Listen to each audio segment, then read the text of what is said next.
کتنے گھر ہیں جن گھروں کے اندر پاکستانی سیریل نہیں دیکھے جاتے؟ لعنت ہے ان سیریلوں پر جو دیور کو بھاوج کے ساتھ زنا کرنے پہ ابھارے.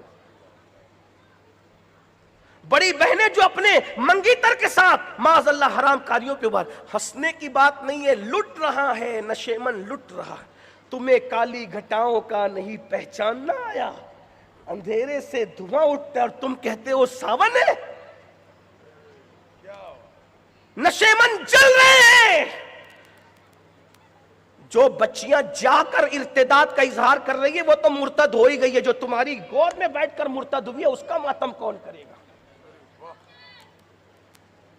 جو بچیاں اسلام پہ تمہارے گھر میں اعتراض کر رہی ہے، جو بچے تمہارے گھر میں مسلمان نہیں رہ گئے، اس کا آخری بات ایک بات عرض کروں. اگر کسی کو اتنا گھر ہے مولانا ہماری نسل مومن رہ جائے گی، ایک بزرگ کا ذکر کرتا ہوں، یاد رکھیں.